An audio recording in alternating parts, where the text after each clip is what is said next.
Hello, my name is Nadia and I'm from Ukraine. I lived in Kyiv. I worked as a content writer there and also in the university as an administrator of automatization of the educational system.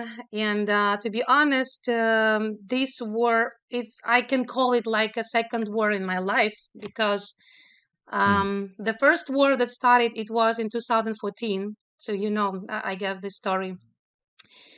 And Right, I and that was and Nadia, that was with Crimea, right? Is that the Yes, war it you're was with referring to? Crimea, What with happened the in Crimea? east of Ukraine. Yes, but why I call it war? Because actually I experienced like the loss not physical, but the lost maybe spiritual, emotional. Because I was married and my Mhm. ex-husband went to the this war. Actually, we were the Christian family. I've been a Christian for I guess 17 years, something like that. Yeah, 17 years. And when he came back, he just betrayed us with my son, and we were abandoned. So it was the first like stage I had to start from the very beginning.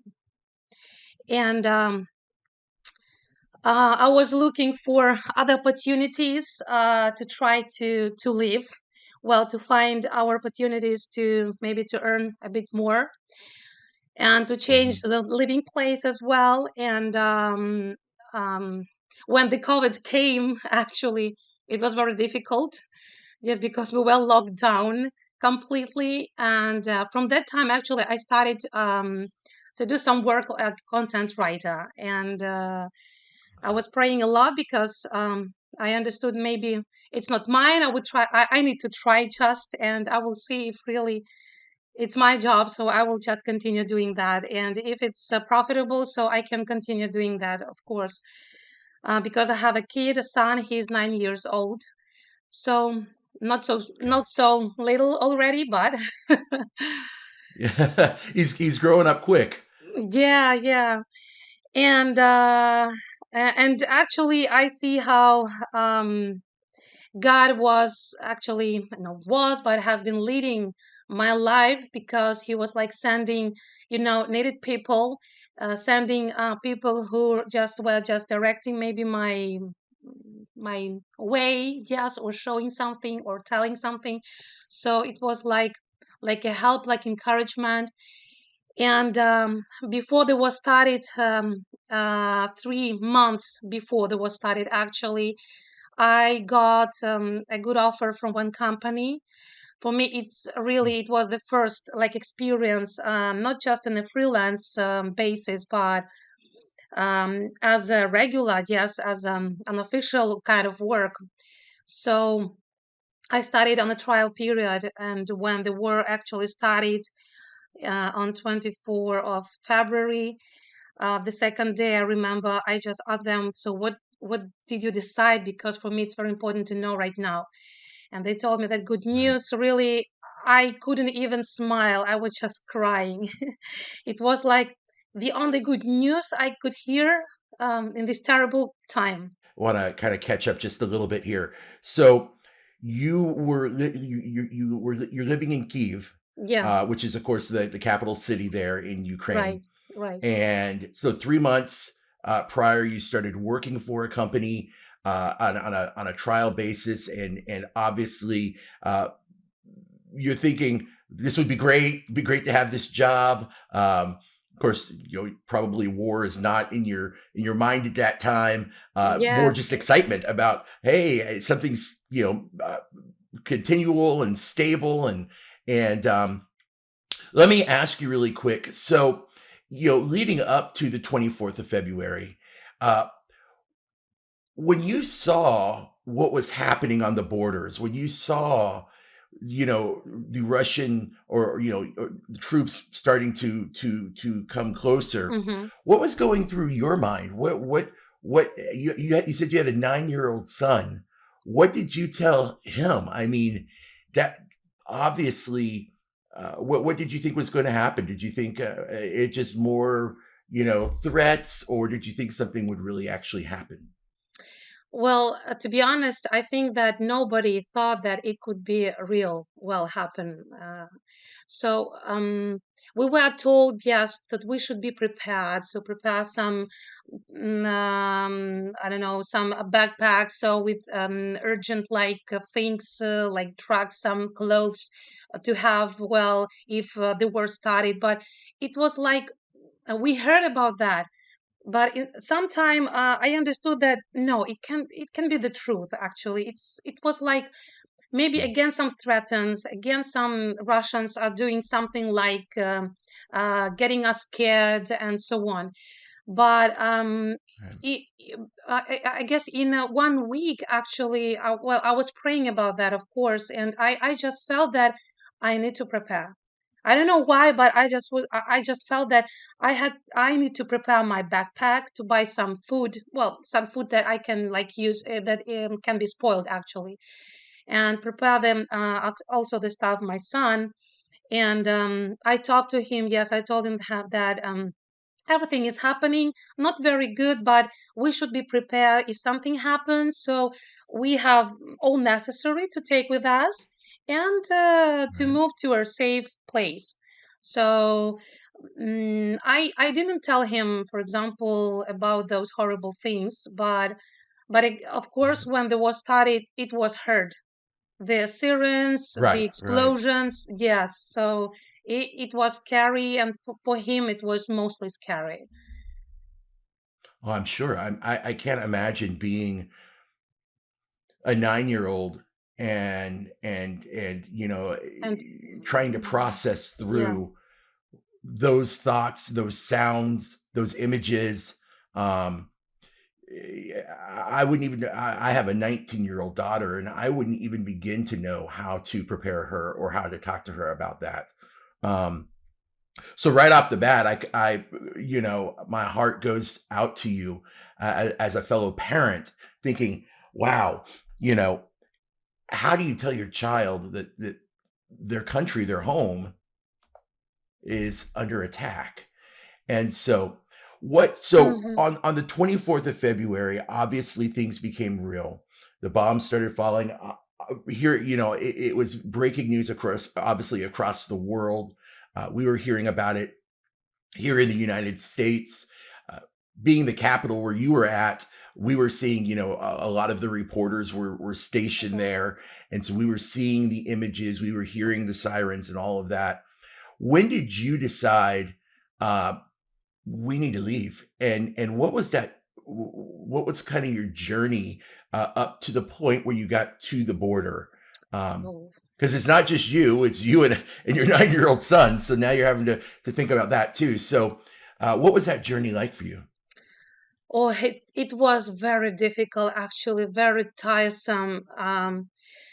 Uh, to be honest, I get the first 5 days or six. I felt that I don't want to leave my place. I don't want to leave my country. Even with all those Right, explosions, watching the TV, well, all the news. Well, I was just standing in prayers and doing my job as I could. So just not to think all the time about these horrible events. But at one point, I just thought that, okay, I just telling God, I don't know. I don't feel that I have to leave our country, but there is my son, right, my future, our future. mhm, So I need to protect him.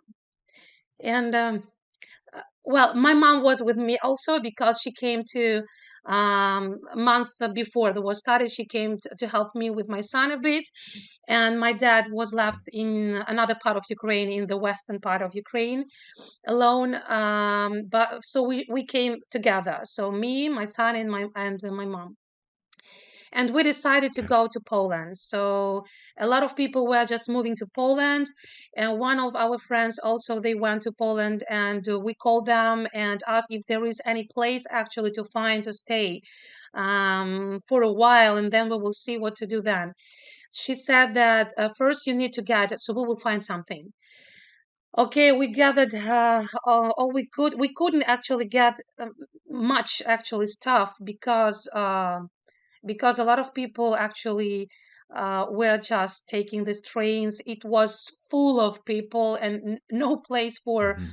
baggage, actually. So it was winter. We were in winter coat, well, close winter, and could take only a few things, actually, a few things. And we couldn't also get to the railway station. So we lived a bit far from the railway station, central railway station, and I had to call one of my friends to take us because taxi didn't work. The closest Mm. metro station is not so far, but no transport, no taxi. Even if to get Right. by walk to the metro station, no transfer stations actually work. For us, we had Mm. to make two transfers to get to the railway station, but in this case, we couldn't also. So I called one friend. He picked up us and took to the railway station. So it was about 1 p.m. A.m. p.m. Sorry, yes, 1 p.m. So we were waiting for the train, the direct train, Kiev Warsaw. So we actually had one this train. He had to arrive about 8 p.m., I guess, but we waited for it more than 2 hours. The information desk didn't know if it was gonna come or not. So I Right. told mom that we need to get out, so we can't wait more. So more people are coming just to this railway station. And we went to one, and there were a lot of trains actually directing to the west of our country, to Lviv, well, Okay. to that direction. So we went to one train. It was just full, no place, no free place even to stand. Everything was full. One train, the Mhm. second train, the same story. And there was another train. It was like the third class train, not so comfortable, but the only option actually to take. It doesn't matter comfortable or not. So we were just Right. running to that train, getting the seats.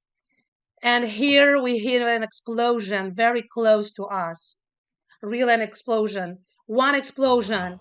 And this wagon where we were inside already. So there were a lot of kids, a lot of kids. They were screaming, shouting, crying. In 2 or 3 seconds, another explosion seems like closer to ours. So we just lay down. Really, it was scary. It was scary because I was just praying, God, I don't know, I don't want to die here right now. So a lot of kids here, so just protect all of us. And in a minute or two, another my friend called me and told me that no, he asked first if we are okay because at that moment the Russian they targeted to the railway station two rockets. The first rocket was shot down by our militaries. The second, unfortunately, not, but it targeted in some heat pipeline. I don't know, close to the railway station. So thank God that nobody was injured or there is no death, something like that. So Wow. imagine that the whole I can't imagine. I can't it was imagine. So you and your son are on and your mom are on this train yes, and you're yes, literally hearing the explosions and I mean I'm not trying I don't want to sound like I'm trying to over dramatize it, but I really you're not. I mean, you're asking yourself, as you just said, is this it? Like, we heard about the one. I'm not exactly sure where it was, but the one train station that was hit, and a lot of people, didn't make it.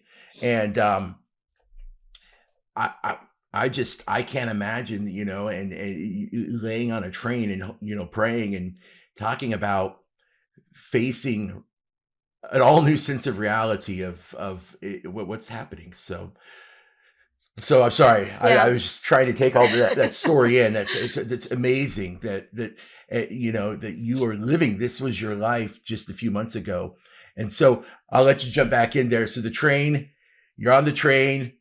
What happened? Yeah, so of course this journey was very long. So it took about 9, I guess, hour to get to Lviv because we made some stops because again of some explosion somewhere.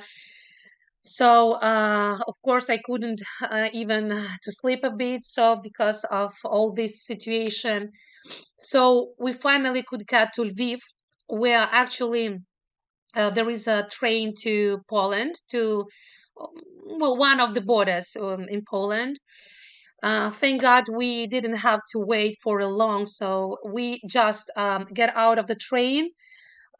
We saw a very long line, and this line was to that train to Poland. So we just stand behind all the people, and we're just waiting for our turn. And when the train came, um, the officers there they told that first, okay, first should come women with kids. So actually we could enter the first to this train, but that train it was even more horrible than the previous. I mean, Oh no. it was full of kids, full of women. There were no place even to stand. So all my way, about 20 hours, we were getting 20 hours from Lviv to the border with Poland. I was standing. So my in the end of this journey, my legs and my feet just they hurt so much, and I was standing in the winter boots. So it was Hmm. horrible. Why we actually got so it took so much time because before us there were 2 or 3 trains more, and a lot of people of course, and in the border, well, they couldn't like cope with so many people very quickly. So that's why we had to make various stops, just stops for hours. So 1 hour we moved, then about 2 3 hours we stopped. 1 hour we moved, and then again the stop, a very long stop. But thank God for people. When we had the longest actually stop, it was about 6 or 8 hours, I guess. Yeah. They just brought the volunteers. They brought food. They cooked Hmm. something hot, tea. They brought tea, a hot tea. Good that it wasn't so cold outside, but it was so like wet, not very pleasant actually feeling. But Right. they brought all of these and just were just blessing us with everything that they had. Hmm. So it's very good actually. So nobody actually was left hungry, and was just warmed up a bit. So with that, and when we got to Poland, actually we got in the morning. It was the day, the 4th of March, because we decided to go to leave our country on 3rd of March. It was a week after the war actually started. Right. And we had to take two again trains. So they like organized train specially for Ukrainians. So to get from the border to Krakow or to Warsaw, to the capital of Poland. So we went to Warsaw, and our friends actually met there us, and they picked us and brought to the place where they found for us to stay in. So you make it into Poland, and you're in Warsaw, correct, or close to Warsaw? We're close to Warsaw. Yeah, I'm not in the center of the Warsaw, Close. but we are not far from Warsaw. Not far. Okay. And where are you currently staying? What kind of accommodations are you at currently? The owner of the house, he decided like to give us a room that is above the garage. It's a very big room. It has a bathroom, but there is no kitchen. Well, just like a living, yes, for living. But they had to make some like repair to prepare it because it wasn't prepared. So it was again instantly decided that they could give us this place. So the Hmm. first week we lived in the house with them. So, and after a week, when I entered to this room, really I was impressed because this owner, one family, and the neighbors in front of them, they just like gathered their forces, and they made this living place for us to feel comfortable like at home. So they could organize Wow. like really like corner kitchen, I would say kitchen. They brought a fridge. They brought also a sofa. It was a bed, one big bed, but also the sofa. They put a table for me to work, and we could like have dinners here, breakfast. Well, actually, I'm so grateful. They're so kind-hearted people. They brought everything that, well, I couldn't just imagine that it might happen. So really, we Hmm. have everything for a living now. Well, the most like necessity, yes, the necessary Right, things right. we need for now. What is your son doing now? Is he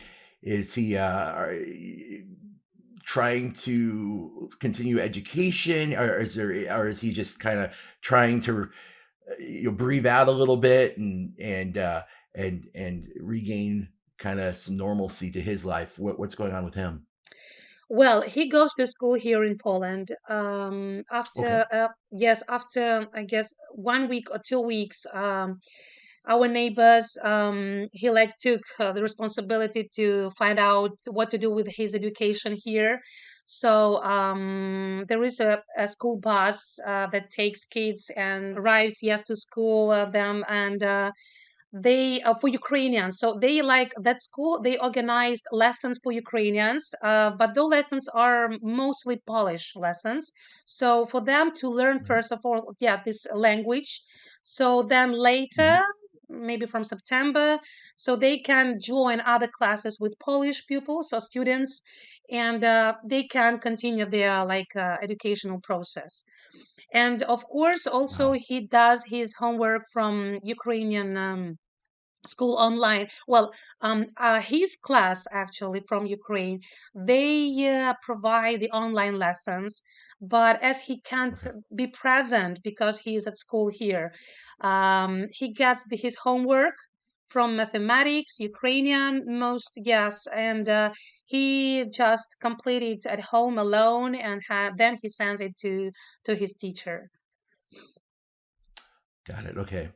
And so, Nadia, let me ask you this question. So, what would you are first of all an incredibly strong woman, incredibly brave, and it sounds like even before this war, you had you've been through some challenges and some difficulties in life, and so I commend you for being such a strong individual and raising your son and your faith and so what would you want people here in the United States to know about the Ukrainian people? Like, when you think about your fellow countrymen and women, what would you want to tell us about the Ukrainian people?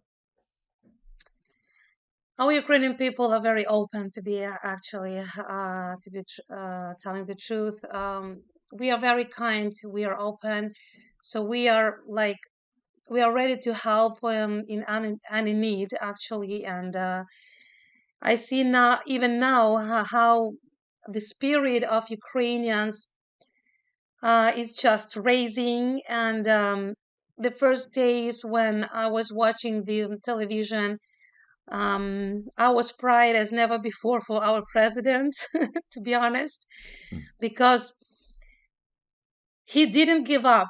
He didn't stop like doing his job. He stayed with the nation, with the country, and he's standing now. Well, and I believe he will stand to the end. So he's doing Right. everything he can do as a president. Yes. So, and I see that like this encourages even all of us Ukrainians to follow, yes, like to him, and to keep to be strong, to be to respect each other, yes. So and really to protect our country, to protect our territory, to protect our freedom. So because and to stand for the truth, because so many lies are around us, and we see even in the mass media, in unfortunately in Russia, so what is happening over there. So it's horrible, but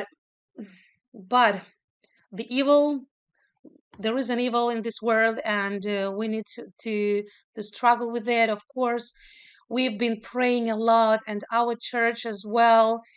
I miss very much our church. We are just scattered. Someone are in Germany, someone mostly in Germany. Yes, someone was left in the west of Ukraine, helping also other people. So I know a lot of people, even from my like colleagues, they tried to do the best they can. So they join some volunteer organizations, to do anything that will help our militaries, help kids, old people, even women with very little kids, so left alone, or people who were left actually without their homes because they are destroyed. So they really, we like have gathered so much, so we have like created as such a strong community, I would say, I don't know, nation, society, Mhm. and we're trying to do everything to help each other and to support each other. It's amazing. And out of curiosity, have you heard your home back in Kiev? Is was it attacked, or is it still? Have you heard anything from back there? No, it's okay, yes, it's alive, Good. it's standing, yes, yes. So thank God, yeah, Good. yeah, yeah. Well, we will continue to pray for sure that the Ukrainian army is successful, their military is successful, Oh and yeah, I yes, can't. It's almost like a David and Goliath story, right? You know, you've got this Goliath of Russia, and then you've got little David of the Ukraine, and it's amazing to see um, your military fending off this yes, massive army. And I know that yesterday was a kind of a holiday for Russians, and I'll tell you what, Ukraine made it really hard for them to celebrate a lot because yes. you guys are doing a phenomenal, your military is doing a phenomenal job. uh, let me ask you this, kind of as we start to wrap. How can we continue to help people in Ukraine here in the United States? What are the needs that you see, whether they're your personal needs or just in general, that are needs of people? What would you Hmm. tell people that they could do to help? Uh, First of all, of course, is to pray for them, to pray. Right. I had some, I'm like signed up to some groups, and I see actually the needs that are coming all the time. It's the need in medication, well, in medicine. In medicine, Okay. because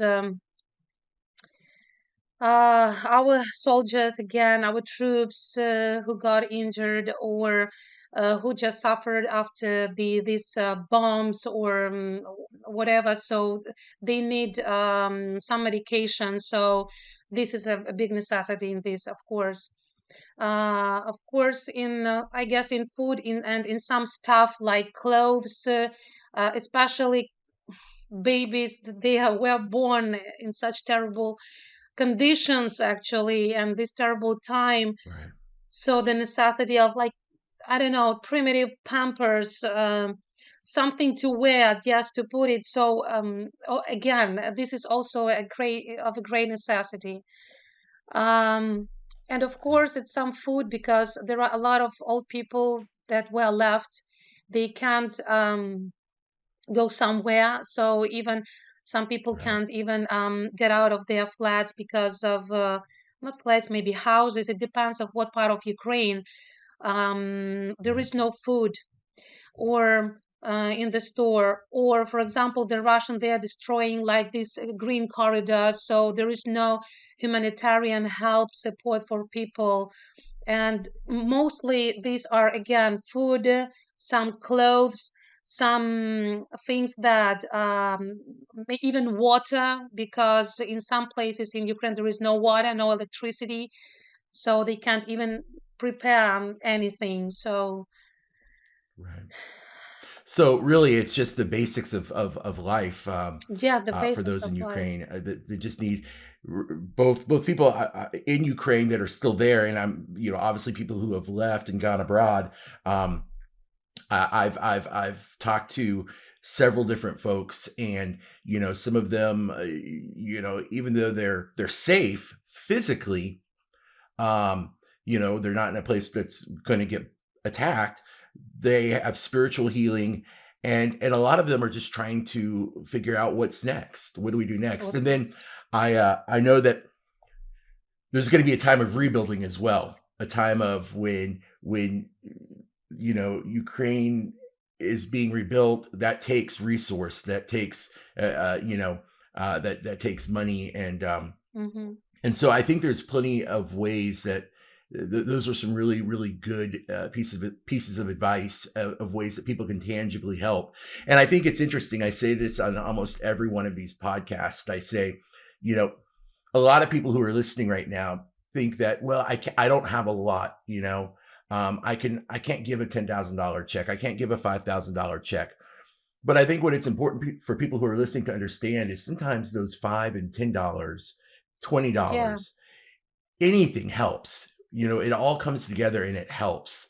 I was talking to one young lady and a couple weeks ago, and I asked her, I said, what do you miss the most? And she said, to be able to go out to the cafe and have a cup of coffee or a dessert with my friends. She's yeah, like, I just missed that opportunity to be with my friends. They're now scattered across, Eastern Europe. And she's like, I just miss that normalcy of being able to go have a dessert and talk with friends. And I thought, yeah, every little bit comes to help when trying to bring a sense of normalcy to yeah. someone's life. So Can I add something? Well, about even that you told that it doesn't matter how much you have, yes, to help. It's really because it was one period in my life when God just showed me and changed my attitude to it. Because really, I can say I have nothing actually, yes, but um, I met one woman and we actually started from them communicating, and she's well, she is, yes, not she was, well, she's alive, thank God, with three kids. And she couldn't, because of the war, she couldn't get out of one city outside of Kiev to get to the railway station. And that part, Vyzhgorod, it was very close actually to Bucha and Irpin. So I guess you know the story, what happened there actually. And yeah, I remember that she asked me if I can just help to give some money to get taxi, because she's left with anything. And it was okay, like $10 actually. It's like, what's $10? I understood. I could not actually give it, but I think that the life is more precious than this $10 actually in this case. So I just transfer this money and try to get out as quickly as possible. And thank God she could get to the taxi and get to the railway station, and now she's in Spain with her kids, so he's in a safe place. So you don't know how even that $10 can help a person just to protect the life. So wow. yeah, What a great story as far as showing just $10 um, yeah, yeah, potentially saved that woman's life and her family's life. So for those of you who are listening on the podcast, let that encourage you. And obviously, if you're in a place where you're unable to, then as Nadia said at the very beginning, pray. We can all pray, we can all send our wishes and our thoughts to the people who are struggling right now. But if you are able to give a little bit, then give. It doesn't matter the amount. So, um, Nadia, anything else you want to share? Anything else you want to share with us before we wrap up today? um I guess I don't know actually. There are a lot of things. Maybe I would add, so in some night, when the war started, I was praying. I really felt like a very deep fear when the sirens were just without stopping, and we heard explosions. It was night. My son was just sleeping. Then my mom also, and I remember that I felt such a horrible fear within, and I started just to pray. And that I felt that moment that we need to go through this period. It's very difficult. Yes, a lot of people will die, but it's a good beginning for our country. And Hmm. it was like a belief that it's a good beginning. It's new opportunities we will have. So we will raise a new country, so that the war actually showed who is who. So the Right. persons who are faithful to their country, to their people, and that we're expecting a new country, we're expecting a prosperous so in the future, but we need to have to go through all of this. And it was the Hmm. feeling that really the Lord is on our side, and every evil will be punished. So, Hmm. Indeed. and Wow. also in such moments, you know, it was felt so much that there is nothing more precious than the life, not things. We left our country having nothing. But I just encourage you to continue doing good deeds, helping people, even if you think it's a small thing, but you are doing something great for that person. Hmm. And God knows, God sees everything. And when comes your period, for example, when you will need, so He sends peoples to bless you. It's like that Yes. happened with me. So there was a time when I was just contributing, like helping, trying to do what I could, because I didn't have much, but I was trying to do everything. I was trying to serve. In the church, I was worship, the leader of worship. I sang a lot, and it's also very difficult when you are just cut out of that completely. And with this war, we are scattered, so you can find a place where you can serve because of all these issues. Because you need to gather yourself first to understand what is happening. So but when you have time and you feel that you should do it, because you don't know what will happen then. And even in my service, I remember that there was a time when I felt so tired. Oh, I was so tired. But I felt within me, so while I have time and while I have strength, I will continue doing this. And this week I was Wow. thinking about that, and I remembered these words I heard in my head, that what was it about. Yeah, so I had the time, I had strength. Even if I felt so tired, so exhausted, I just went and worshipped, went and served, and now I can do Hmm. that, so as I did it before. So god god knows when to use all of us, so just listen to him. Nadia, your heart is amazing. Your heart is beautiful. Those words right there. Um, it's so you're so right. The Lord is in the fight, right? He's there from the beginning. He's there till the end, Yeah. and you're right. There's just something about giving back whenever you can. You know, I'm the same way. I often find times when I'm dealing with whether it's depression or just don't feel good or feel right. If I go and like you, we serve at our local church as well here. Just going and serving and being around others, it does something. Yes, It stirs your yes. soul. It brings life. It brings community, and so I'm just your words are so true, and I know that there are people who are listening to this podcast who maybe they're going through something right now. Maybe, here in the United States, nothing in comparison to what you guys have been going through, but they're going through their own battle, their own fight, their own war, maybe mentally or emotionally or whatever.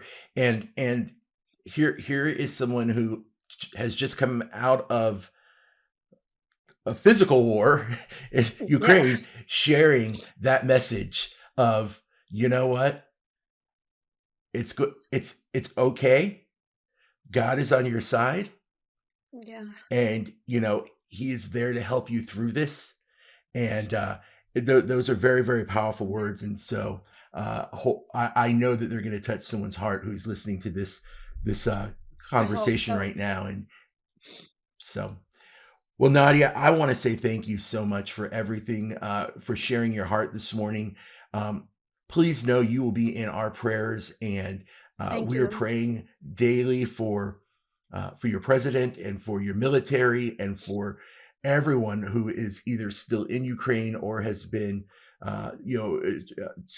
traveling abroad, trying to find kind of the next step in their life.